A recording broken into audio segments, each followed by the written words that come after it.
Hello, thank you for listening to A Glimpse of the Kingdom. I'm Dr. David Pendergrass.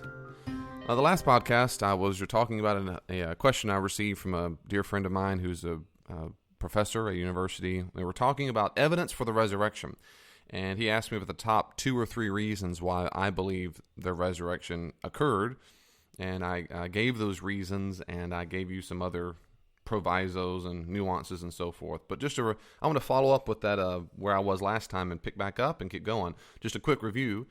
The top 3, I think the top 3 reasons, though I'm about to give 6 more now, these are all related and they're all very important. I might say the top 3 reasons are Saul Paul's conversion. Saul Paul's the same person. Saul's his Hebrew name, Shaul, and Paulus is his Greek name. By the way, Paulus means short or shorty.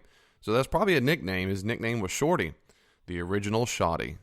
That's for all you youngsters out there. That was my one-liner for youngsters, the original Shorty. If you're really, really old and you don't know that's a joke or that's funny to you at all, you need to go talk to a young person, and you need to go buy a walker and listen to Carol Burnett or something. I don't know. I'm just teasing. Don't get mad at me, old people. Okay, don't turn this off just because you're old. The original Shoddy. Saul Paul was an opponent of all Jewish Christians. He hated them or whatever. He calls himself a zealot, and his job was to go arrest them. He brought them in, and all of a sudden he completely changed sides for the rest of his life and was killed for his belief in the resurrected Jesus. I think the resurrection best explains why he changed sides so dramatically, even to death.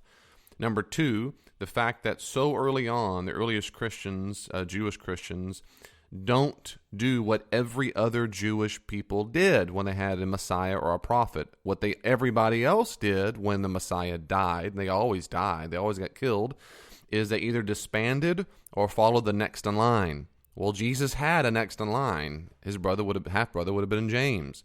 So why didn't the earliest Christians do what everybody else did in recorded Jewish history? And last time I gave a long list of other messianic figures and great prophets that were respected. Instead, they didn't disband and they didn't follow James, even though James was a prominent leader. They followed Jesus, and they said he's alive and well. In fact, we can heal in his name and baptize in his name and raise the dead in his name. We can forgive in his name. We sing songs to him as if he's ruling Lord right now, and we worship him. And that is stinking bizarre. I think the resurrection best explains why these earliest Jewish Christians did something that no other Jew in recorded history had done. Number 3, I said, the fact that they are doing things in the name of Jesus means they put Jesus, to borrow Richard Bauckham's phrase, into the identity of God. That's a big deal.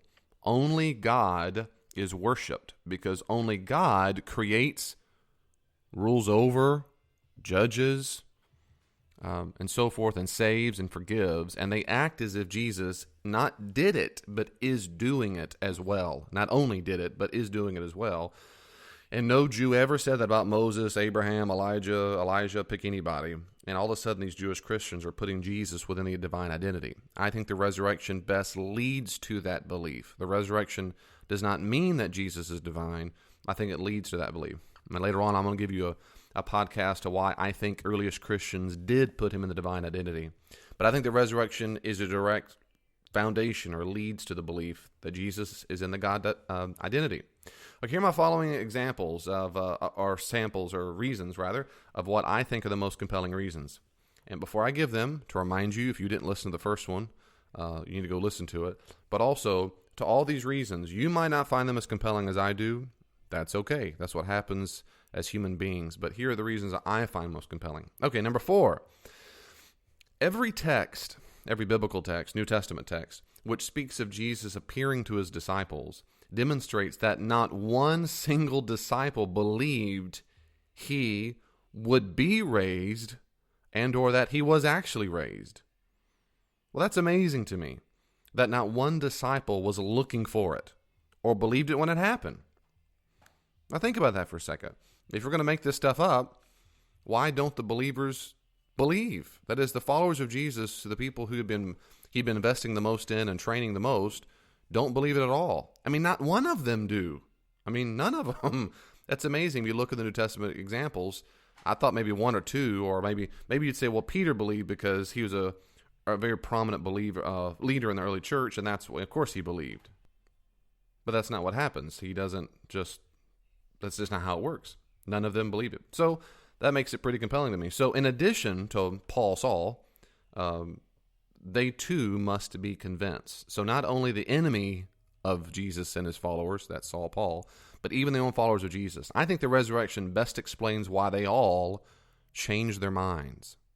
I think it best explains why they all changed their minds. If they were looking for him, if they had some guilt complex and so forth, and they were trying to have a cathartic, emotional, psychological experience, I might get it. If we had constant instances in the Gospels where the disciples were saying, yeah, we get you, wink, wink, okay, you're going to be resurrected. But at no time do they get it, nor do they understand it, and they have to be convinced. By the way, not just Thomas. In John's Gospel, he has to be convinced. But that's because Thomas is just a good Jew. Jews believed in ghosts. I mean, I don't know if every single Jew, but it was widespread in Jewish literature to believe in an afterlife for sure, and that sometimes the people, that soulish being, could be seen or appear to people. They believed in ghosts. So when Thomas tells the disciples, I'll believe you've seen Jesus when I can touch his side, he's not doubting Thomas. He is, we might call, typical Jew, typical Jewish Thomas. That is, it's just good Jewish theology to think, sure, maybe you saw his ghost in the afterworld in Sheol, but you didn't see his body. That'd be resurrection. We all know resurrection doesn't happen. I'll talk about this more in a second. It'll happen at the end of time. It'll happen to a group of people, but not to one person. So, good guys, disciples, you might have seen this ghost, and that's pretty cool, but until I touch him. By the way, all the disciples have to be convinced as well, not just Thomas. So if he's called doubting Thomas, which he shouldn't be called that, from henceforth, that's my declaration, and I'm sure my declaration will make zero impact on the church, but all the disciples should be called doubting disciples because they ought to be convinced. I think the resurrection best explains why they have to be convinced. Number 5, like I said, maybe I alluded to before, that is, I did with Paul, at least some of the earliest disciples that we know of died because of their belief. Now, usually in apologetic circles and Christian people like to defend the faith, they usually kind of over-exaggerate this and say all the disciples were killed for the belief. Well, we don't have evidence for that. Most likely, we know Saul, Paul, and of course Stephen in Acts, and James, Jesus' brother, and Josephus talks about James. So Paul, Stephen, James, at minimum. And not to mention 2nd century people like Ignatius. And these are people who were the disciples of the earliest disciples. These people we know for a fact were killed because of their belief in a risen Jesus. Now, I think the resurrection, at least their belief in a resurrection, explains why they would be able to tolerate torture and death, rather than they kind of believed it or make it up altogether. Now, all that proves is that they really, really, really believed it. But I'm saying, I think the reason why they really, really, really believed it in the face of torture and death is because the best explanation is it actually happened. So I think because it actually happened, it led to the belief that allowed them to be tortured and killed and not recant their faith.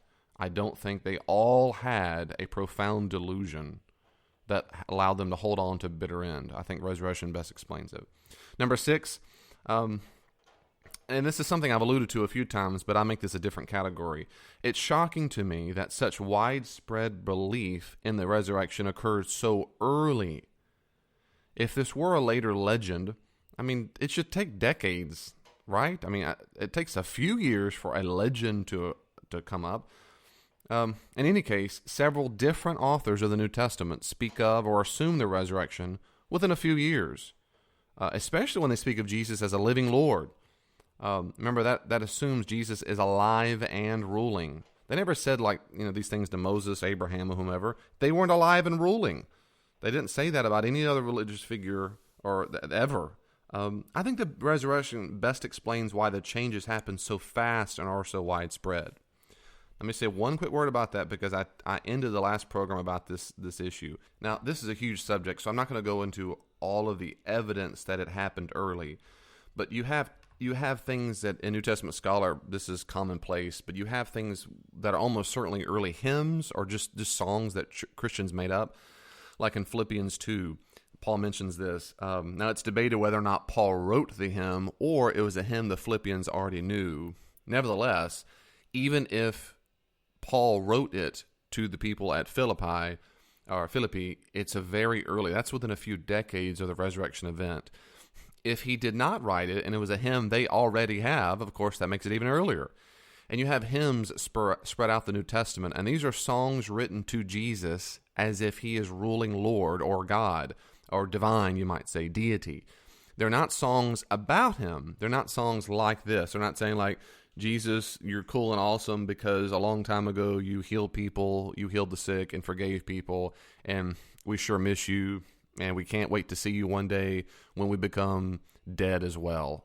They're not in memoriam songs. They're songs to him. There's some line in there about him being resurrected, or it's assumed that he's ruling Lord and so forth. Well, you don't write songs to or about him used in a context of worship and the worship of the church unless something happens. So again, it's an early occurrence to believe that Jesus has been resurrected. It's in all the different Gospels. It's in 1 Corinthians 15.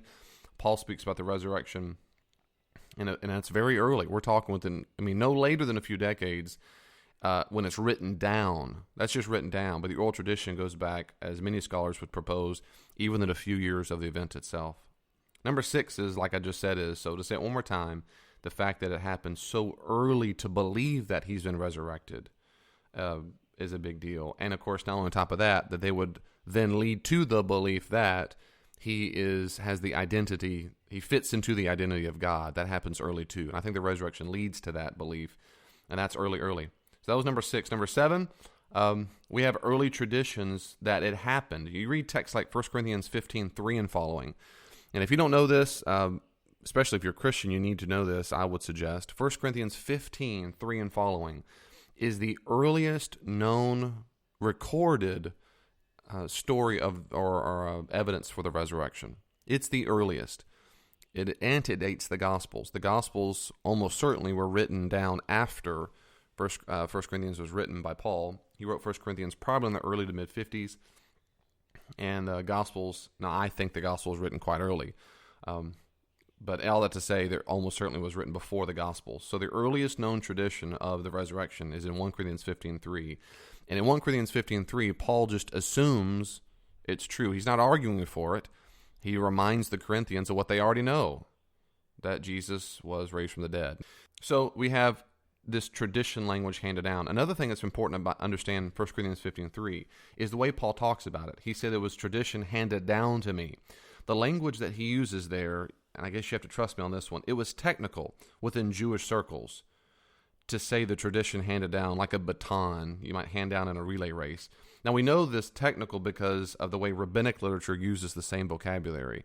And there's all kinds of scholarly work on this. I did a good bit of work on this in my dissertation too, but there's all kinds of evidence to demonstrate. Paul here isn't just saying it's the telephone game. He's saying it was carefully passed down to me, various traditions that I got from other people who were there and so forth. Now, that's not to say everything Paul understood was passed down from other people.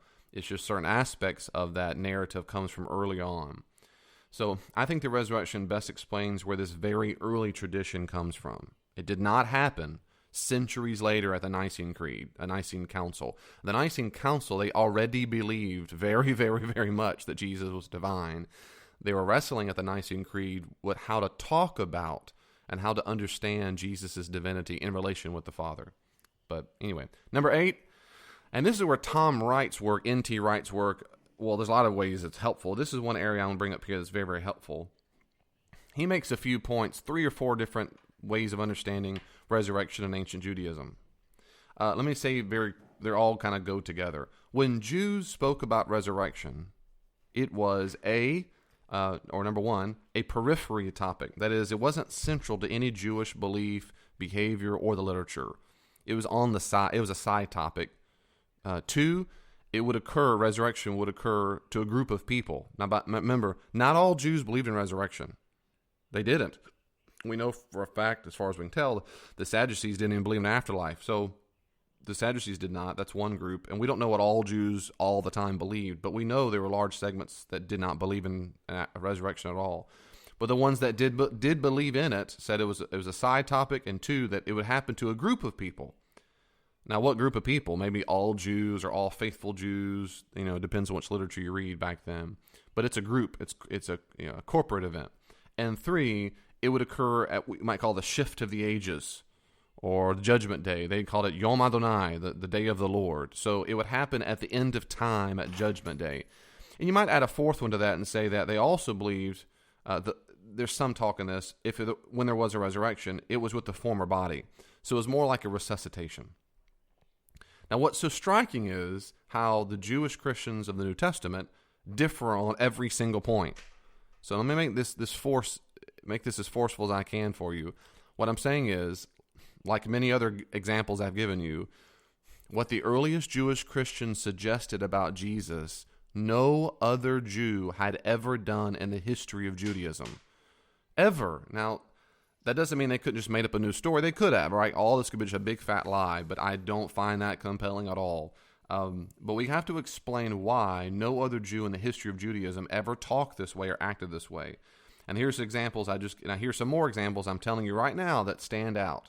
So it was a side topic. It occurred to a group of people. It happened at the end of time, and it was a resurrection of the previous body. Of those 4 points, the earliest Jewish Christians, 1, made resurrection the central to their belief and practice. It was central. Paul says in 1 Corinthians 15, some of the Corinthian Christians are saying the resurrection is not going to happen. He said, the resurrection is not going to happen, then your faith is in vain. Like, it rests on this fact. If he was not raised from the dead, this is it.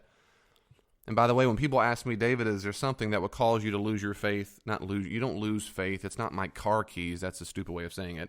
Is there something that would make you not believe in it or compel you not to believe in Christianity? And I said, sure. If he wasn't resurrected, that's it. I'm showing you all my cards up front. You convince me he wasn't raised from the dead, and right now, at the end of this podcast, I will be over. I'll say, man, I was so confused and misled. But the resurrection's it. So Jewish Christians made resurrection central, dead center, not on the periphery, but center. 2, they constantly and consistently said it happened only to one person. Remember before, every other Jew who talked about resurrection said it happened to a group of people. Now they said it happened to one person at this point in history. As Paul said, he's the first fruits. It's going to happen to a group of people. It will happen to a group, yes, but right now it's happened to one person. And no Jew ever talked about resurrection happening to one person in this era. And 3, it happened in this era. That is, it didn't happen just when the shift of the ages comes or the day of the Lord comes. In fact, it happened in this era. In fact, it happened 2,000 years ago.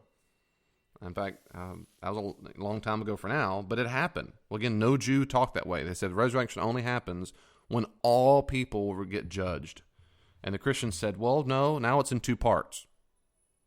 It happened to one person, not a group. It will happen to a group, but it first started with one person. And it happened in this era, this age, and it will happen to the group later on. And of course, 4thly, the New Testament presents Jesus as having a new body. He wasn't just resuscitated. And that's why the earliest Jewish Christians who saw him after his death and resurrection didn't recognize him. But eventually they did. But they didn't. But they did. So he looked the same, but he didn't. So it was not his old body. They didn't have a problem recognizing him just because he was dirty before. Now he's cleaned up. His body is related to his former body, but it's new and it's different. And we're not told exactly how it is. So again, my 8th point here really stands. There's 4 points of my point 8. I know I'm trying to confuse you as much as I can, and I hope it's working. I think the resurrection best explains why these earliest Jewish Christians thought about and talked about the concept of resurrection unlike any other Jew in recorded history. I think an actual resurrection is why they changed all of their thoughts and beliefs, why independently they did it. Remember, there is no early Jewish Christian council, and they get together and say, all right, we're going to make this junk up. It's going to be confusing. Okay, my cousin thinks this about resurrection, so let's change it up. And then later on, when they kill me for this, I'll stand my ground. High five, everybody. High five. Good. Go. That's not how it happened. At least I don't find that compelling. If you do, God bless you. My 9th point is this. There are anecdotal things like this. For example, in Acts 15, there are anecdotal passing comments that are really important to me. It says things like priests and Pharisees even converted to the Christian faith. Now, that's a big deal.